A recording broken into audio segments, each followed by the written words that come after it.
everyone. I'm Kristy Placido. And I'm Carrie Toth. And we want to welcome you to CI Diaries, Episode 3. Sponsored by Wayside Publishing.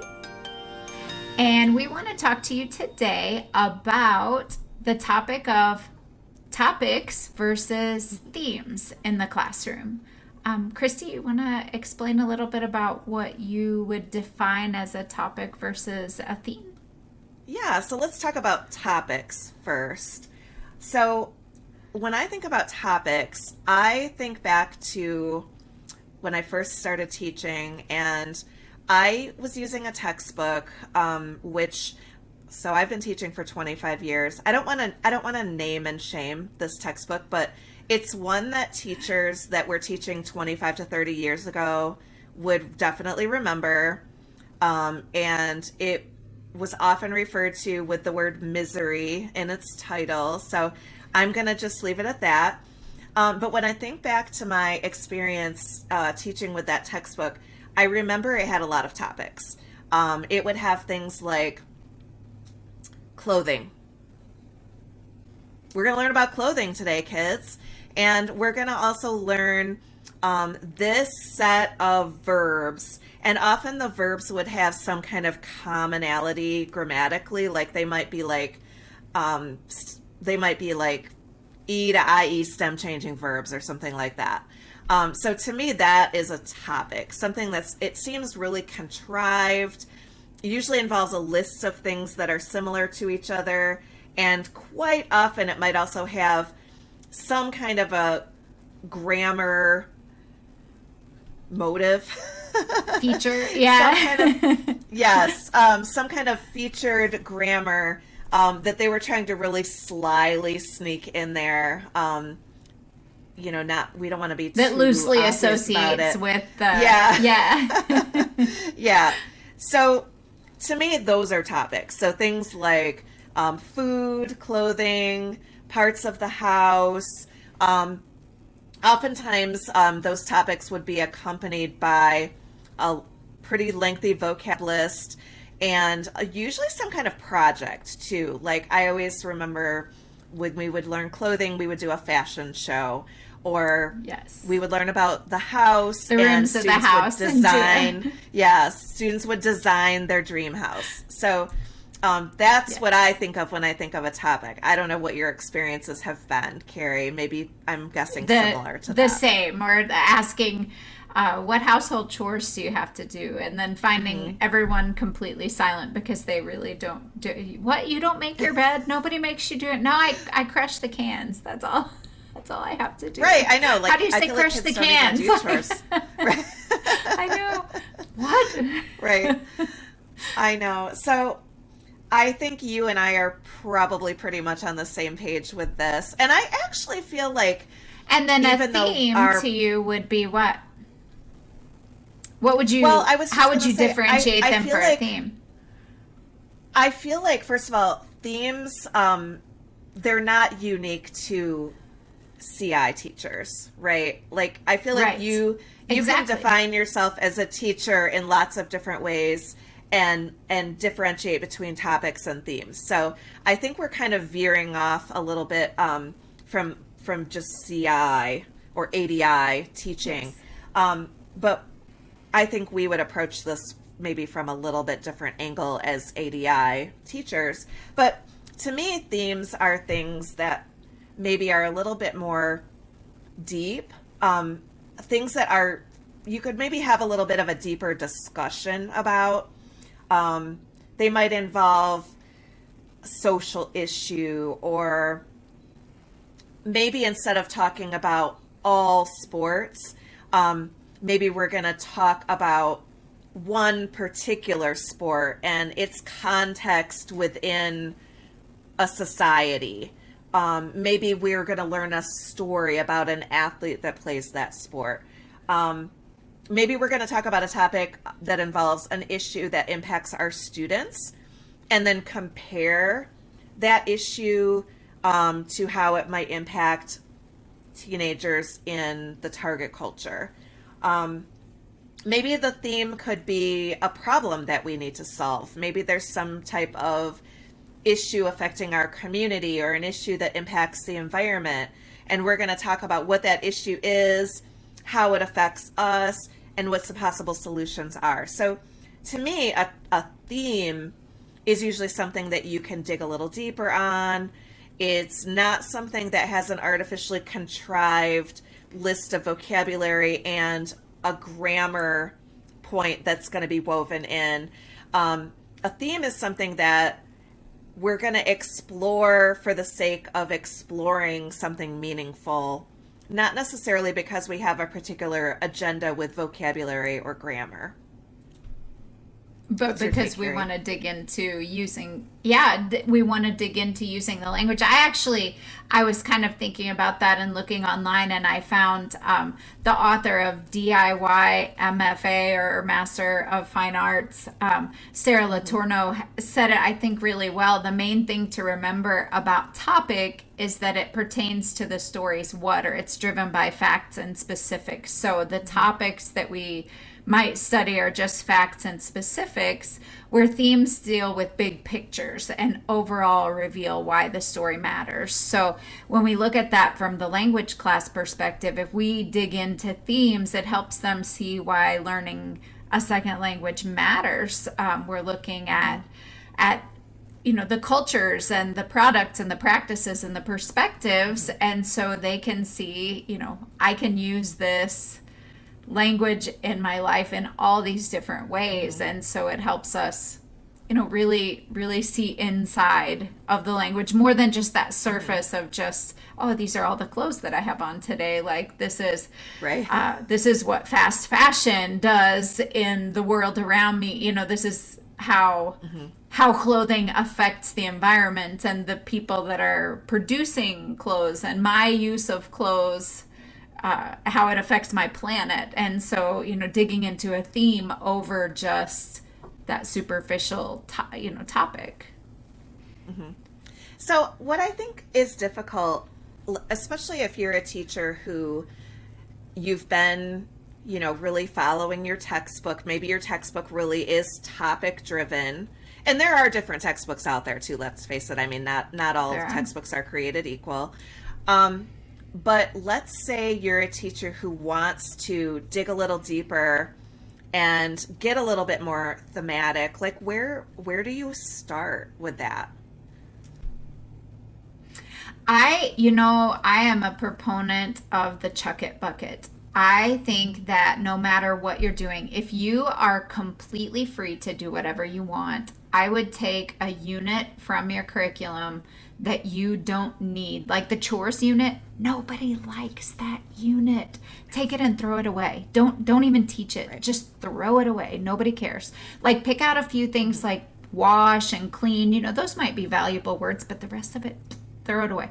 And then pull in a unit that you're really interested in, something that you'd like to try out to dip your feet into the idea of using language to kind of teach a theme-based unit. But if you have a text where you feel like you are not able to really be flexible and do your own thing, you can use the chuck it. I always call it the chuck it bucket.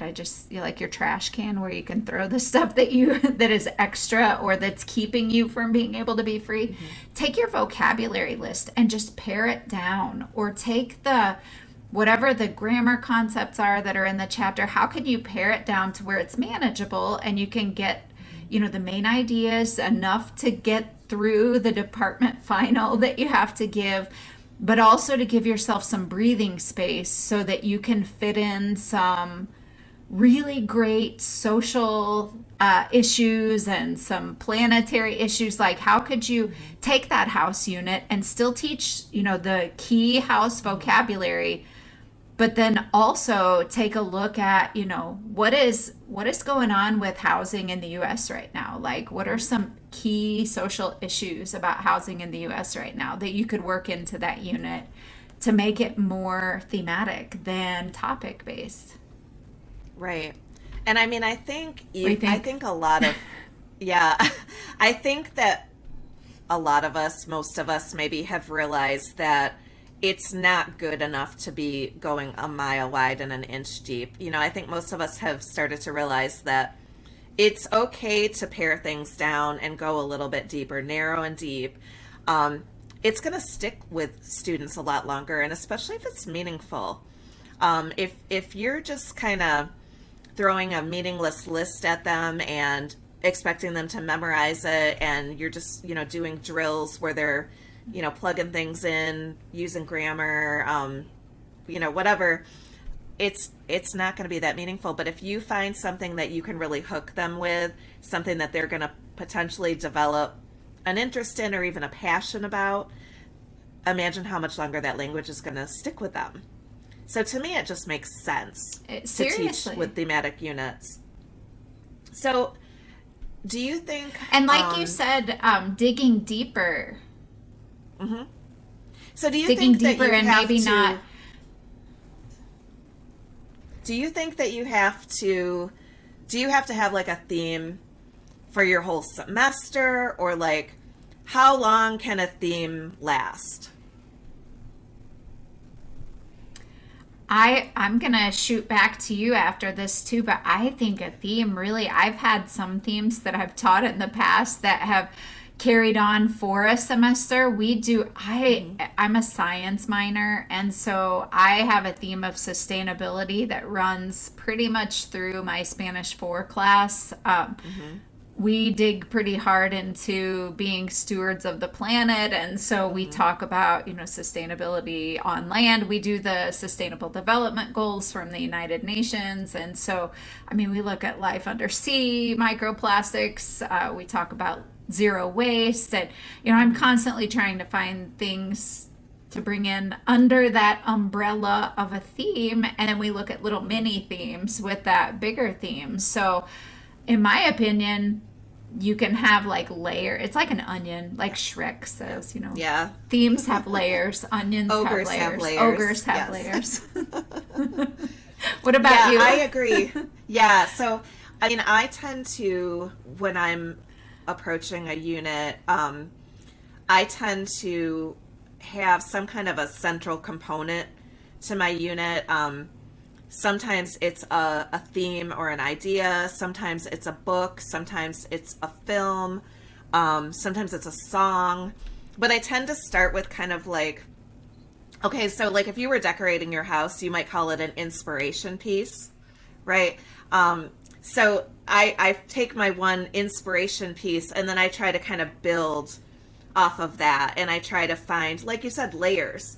How can I expand out from here? And honestly, sometimes when I find a thing that I know I want to use in my class, I'll start investigating, like, what more could I do with this, or how could I expand it? And sometimes I will just happen on something that's so cool that I'm like, oh my gosh, like I just found it. This is the theme. This is the theme that I want to teach my students about. And it's just kind of fun how sometimes it's really like serendipitous how you kind of go down that rabbit hole. It is looking for information and like you I was just gonna say cool. And you kind of go, sometimes it's almost like an crap. This has just led to like a 2-hour rabbit hole that I'm going to be down because I know this is perfect for a unit. So I may as well just, plan for 2 hours because I found the perfect lead off for a really great theme in the classroom. Right. It's fun, honestly. I really like to lesson plan and I like to create things. So to me, that's just as much fun as actually teaching. So I really enjoy that. That's not everybody's bag. Not everybody enjoys that, but that's where collaboration can come into play. And I know you and I collaborate a lot on things that we teach our students. And so I think if you don't always love doing the planning, if you have a group of teachers that you can work with that are kind of like-minded, you can really divide and conquer and come up with some really cool ideas for things that you can teach in your classroom. Oh, for sure. That I've gotten lots of ideas and suggestions from people that have been like, "Oh, have you seen this? I'd love to have some resources that are about this," and then I fall down my rabbit hole and I Right. So I feel like this is potentially a topic in and of itself, and I feel like I've said that before in this podcast. But can we talk just for a minute about some of the components, what are some of those layers once we've selected a theme? What are some of the things we might try to draw on to bring a really rich experience to our students? Like, what are some of the things we might say, oh, I want to find that and put it in? I always think in terms of a theme, I always have to think, I think about it in terms of like a backward design, because I want to know before I start designing any kind of a theme, I have to think to myself, like, what's my goal for the students at the end of this unit? Because if you don't know where you're going with it, like, you can end up with a ton of really great resources and you can give them a bunch of stuff, but if you don't know what your end goal is, I find that you can get so many pieces that are so disconnected from each other. I mean, you end up like a fire hose, just drowning them in a bunch of things that they don't really even know how to process all the different bird walks that you've taken through the themes. So for me, backward planning works really well because you start with the assessment. What do I want them to know and be able to do at the end of this unit? And once you have an idea, oh, okay, so we talk about plastic in the ocean. And I knew that at the end, I wanted my students to be able to give a 2-minute elevator pitch in Spanish about why people should use less single-use plastics. So then I knew, okay, in my searching, I need to find all kinds of resources that are going to help them be great at expressing their convictions about why we should do that. So I always like to have something fun and funny. So I like to find like a commercial, you need authentic pieces because especially as you get up to the upper levels, you want them listening to authentic, Spanish so that they can train that listening ear. You want to see some infographics. You want to find some articles. I like to take some articles and turn them into infographics on my own so that I can, put in lots of pictures so that the kids have some visual scaffolding too. And I like to have readings for the kids, and I like to have, kind of a self-selected vocabulary list. My friend Amy Feltz taught me about doing self-selected vocabulary where I pick out keywords so that everybody in class, you're responsible for these 20-ish words. These are going to be really important for us all to have a common discussion. But then there's a bunch of blanks so that kids, as we go through the unit, they can add things that add value to them. And those things show up a ton. In this theme, they'll find words that are valuable to them. So I think just finding the pieces. Where do you find your favorite things as you plan a theme, Kristy? I all over the place. I mean, Pinterest has always been a go-to for me. Honestly, like Instagram has been great, YouTube, and I don't always limit myself to the format that I find. Like you said, take an article and make it into an infographic. Sometimes I'll take a YouTube video and I'll kind of type up a summary of what that video is talking about, and maybe I'll have my kids read that summary, and then we'll watch the YouTube video together. And then we'll talk about what we heard in the video. And then maybe we'll also exchange some information in terms of like what our own opinions are, or, what else could be done in addition to that. I find that it's really important to have a lot of scaffolded conversations as we go throughout the unit. If you're dealing with novice learners, you're going to want to really, really scaffold the discussion, and you're gonna want to ask them a lot of questions where there's a binary choice, yes or no, or either or. In the beginning, you're really feeding the language to them, and then as you progress through the levels, they're going to be able to do more of the creating with the language on their own. But it's a very process-oriented scaffolding that we're doing as we go through the levels. But Yeah, I also like to, you mentioned this, but incorporate those fun things into the unit too, especially if it's a unit that's kind of very, very knowledge oriented. Like, I think it's important to lighten that up too. So Yes. I like to look for maybe some animated short videos that I can bring in, or some fun Yes. memes, or even like a silly little joke or a riddle that relates to the content in some way. um, I'm always trying to kind of pull them back in, and we talk a lot about using hooks in our teaching. So I'm always trying to find something that has a little Yes. element of humor or a little element of the unexpected. um, Honestly, Facebook too. I've mentioned several different forms of social media, but I follow a lot of different accounts Yeah. on Facebook just for their memes, and I'm always just screenshotting things and filing them away for later for who knows what I might teach. But I'm like, this is going to be good for something, so I'm just kind of always looking for things. Me too. And I also like that in a thematic unit, like as you're designing it, you can design a way for students to form and give Hmm. and defend an opinion, because that's a like it allows us even from level one to start scaffolding in some Right. AP style skills.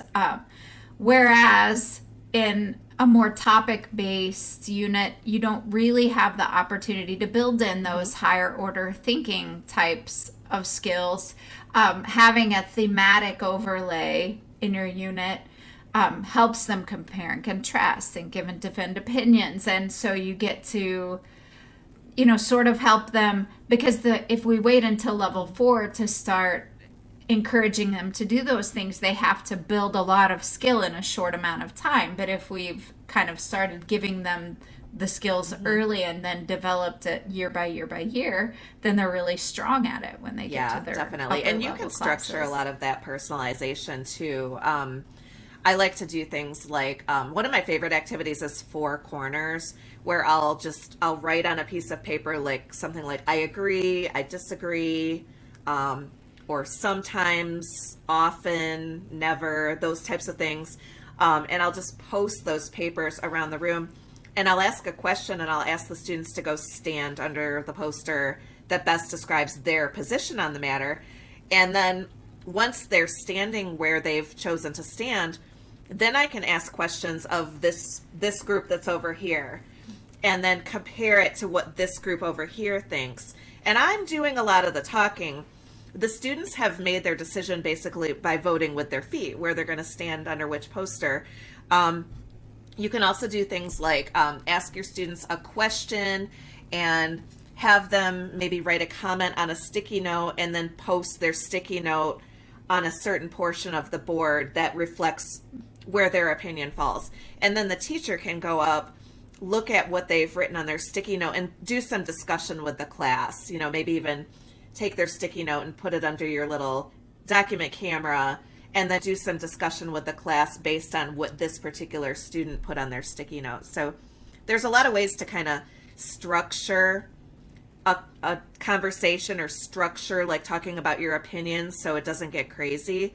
And it also just makes it a lot simpler, especially for your novice and your intermediate low, intermediate mid students that might flounder around a little bit if you're just trying to have an open-ended discussion. Agree. I always, when we have our little discussions, I put at the beginning of the year for Spanish 3, I put on the board, you're right, Mm-hmm. you're wrong, I agree, I disagree. Mm-hmm. In the area, we always sit in this little lounge area to have our discussions. And I always put it on the board back there. And inevitably, somebody in Mm-hmm. Spanish 2 will say, what does that mean? And I'll say, oh, Yeah. well, that's for Spanish 3. It's really, manipulative. That's for Spanish 3. It's really, it's really above your level. But if you remembered that, that would be really, really cool. And then Yeah. they never ever forget, because, it's just, if I tell them that they shouldn't remember it, Right. then that's what they want to remember. So I just leave it up there for the semester, and then everybody Right. in Spanish 2 is like trying to learn the stuff that's Oh, not for yes, we them. withhold that knowledge, don't we? Yep. Well, I Sorry, you hope can't have that that knowledge. this conversation has been helpful for everyone out there. And Carrie and I would love to hear what kinds of themes you use in your class, or what kinds of activities you found help you to have those deeper discussions with your students. So please reach out to us. We would love to hear what you think, and if you have anything you'd like us to address on future episodes, please let us know that as well. Thank you, everyone. Bye. Thank you.